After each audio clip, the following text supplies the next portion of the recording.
Jessica Russe nous a enthousiasmés par son travail des couleurs, de l'abstraction, mais de la figuration. Elle était parmi plus d'une vingtaine de dossiers de tout type d'art, art visuel, plastique, musique, art vivant. Son dossier, il y a eu vraiment beaucoup de discussions, mais son dossier nous a convaincus. Pour la petite histoire, on sort d'une longue série de récompenses Ville de Nyon avec des arts plastiques ou arts visuels. On s'était dit que peut-être on pouvait aller dans une autre catégorie, mais voilà, c'est enthousiasmant ce qu'elle fait. Une évidence en tout cas du côté de la région de Nyon, c'est Daniel Roelly, musicien jazz. Là aussi, je crois que c'était un coup de cœur. Oui, tout à fait. Évidemment, en termes de musique, il y a énormément de dossiers aussi, une quinzaine de dossiers. Et peut-être ce qui a fait que le nom de Daniel Roelly est assez rapidement sorti, c'est une musique originale, c'est une musique jazz avec des origines très diverses. Et les différents intervenants autour de la table, dont certains sont des gens très pointus dans le domaine de la musique, ont tous relevé l'excellence de son travail et la pertinence de ses compositions.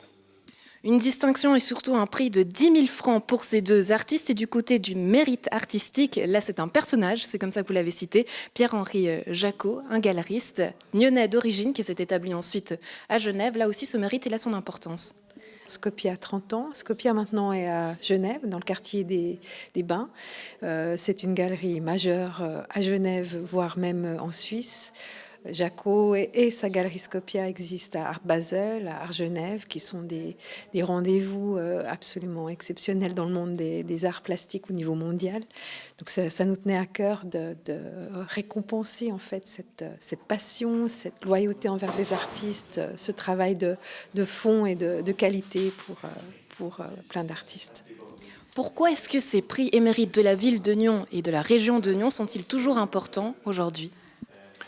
D'abord, ils mettent en avant le travail des artistes. L'objectif, c'est évidemment d'aider des artistes en devenir par un montant substantiel qui leur permet, on l'a vu tout à l'heure lors de la conférence de presse, de pouvoir acheter du matériel, de pouvoir avancer dans certains projets artistiques importants pour eux.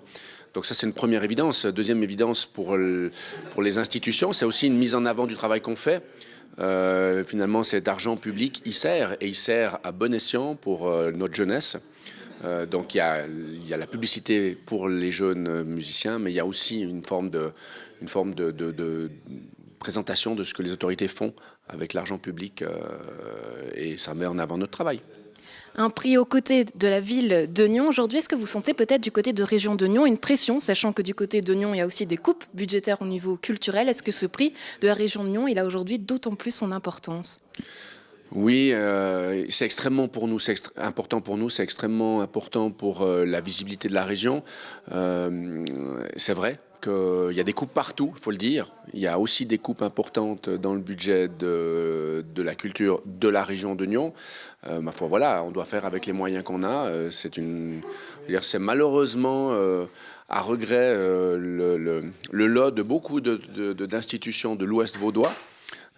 Alors qu'a priori on devrait avoir les moyens de notre politique. La réalité c'est que voilà, on doit maintenir ce genre de prix. Je pense que c'est important pour notre jeunesse et donc malgré les demandes assez pressantes de la part de certains membres décideurs, la région de Nyon maintient son prix pour 2020. Gérard Produit, Fabienne Frémont-Contoine, merci pour ces précisions et d'avoir été avec nous. Quant à vous, sachez que mercredi 13 novembre au théâtre de Grandchamp à Gland aura lieu la cérémonie de remise des prix artistiques.